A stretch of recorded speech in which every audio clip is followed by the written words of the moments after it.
The 2028 presidential election is going to be the most important election of your lifetime. Look, this election is going to determine if the nation is saved or if we become a third world country with chaos, with violence, with poverty. Look, there are a lot of pressing issues that need to be addressed quickly. And I'm not really blaming this on Trump. I'm not blaming it on Biden. I'm not blaming it on Trump Part 1 or even Obama. But we have a lot of issues that affect wages and living expenses. And at the end of the day, we can talk about social issues. We can talk about gay marriage or any of that stuff. At the end of the day, if people cannot afford to live, if they don't make enough money to support their family, if the man and the woman have to both work and then pay a daycare fee and they don't have enough money, that is causing people big issues. That is going to cause a lot of violence. That's going to cause a lot of unhappiness, a lot of depression, a lot of bad side effects. Now, we have AI that's going to be taking away a lot of jobs. Look, we've already seen it at Walmart. We've seen it at McDonald's. We've seen it in factories. We see Ubers. We've got automated Ubers. Truck drivers are going to lose their jobs. And it's just going to continue to go down the list. Every single job is going to, in some way, be detrimented by AI. Now, am I saying no one's going to have a job? No, I'm not saying that. But when you have AI taking away a lot of jobs, when you have monopolies, which you might say, what does a monopoly have to do with people losing jobs or wages being suppressed? When one company, number one, they're very efficient. If you get to the top, you have a lot of money to buy the best technology, and you can scale back on jobs significantly, but you also have a lot more power because everybody that is in that field has to work for you so you can suppress wages.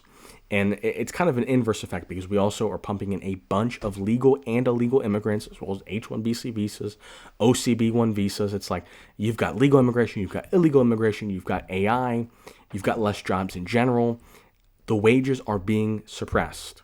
20, 30, 40 years ago, one person could support a family with a normal job.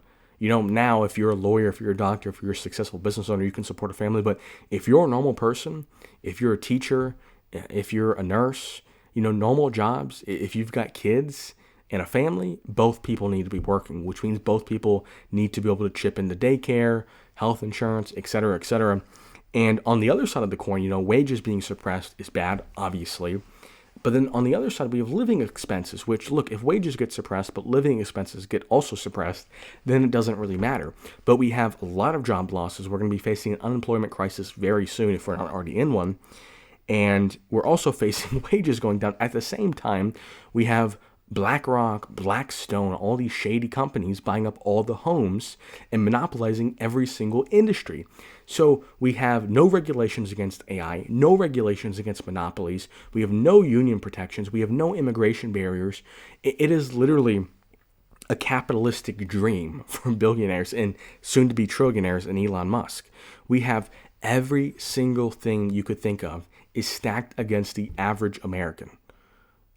Everything that is possible. If you were to try to create a situation where hardworking people would make as little money as possible, have as little bargaining power as possible, and have to be overpaying on rent or mortgage, have to be overpaying on car prices, have to be overpaying on groceries, this is the dream scenario to make a great country fall into mediocrity and then to fall off the cliff. I think a lot of these people, I don't know what they're doing in government. They're not addressing any of the important issues. I mean, out of the things I named, AI, everybody knows about it. They're not doing anything to regulate it or help the average citizen. It'd be one thing if, for example, Andrew Yang was saying to send out $1,000 check because a lot of jobs are going to be lost. And if these companies are so profitable and they don't need humans, these companies need to be redistributing some of their profits to the citizens that lost their jobs. And it's like, okay, at least that's a solution. But we have pretty much, even with a Republican who doesn't support immigration, supposedly, we have pretty much unfettered legal immigration, H-1BC visas, OCB-1 visas. Pretty much, illegal immigration might be capped to some degree. But for the most part, the Republicans do a little bit to stop immigration. The Democrats do a little bit to stop monopolies. But if you're serious about raising wages, if you're serious about the average American having a lot of bargaining power when it comes to wages and just worker rights in general, and also stopping monopolies from buying up every single home, I mean, they're not doing anything. They're not even checking off half the boxes. It'd be one thing if we just handled the assets. We just handled people's expenses. If we could lower expenses but wages weren't going up, that'd be fine. If we could raise wages but also expenses were going up, that'd be fine. But at the same time, expenses are going up, wages are going down, and it's not just a problem that's affecting the bottom 5% of the population, because most people, although I don't think it's good, most people can kind of ignore that. They just say, oh, those people are lazy, whatever. Now this is becoming, paycheck to paycheck is the norm of middle class. And once we start to reach that higher class where we have people in the country club living paycheck to paycheck, which is kind of what we're creeping up on, the only way that you're not going to be one injury, one, cancer diagnosis away from bankruptcy is if you're a very successful business owner.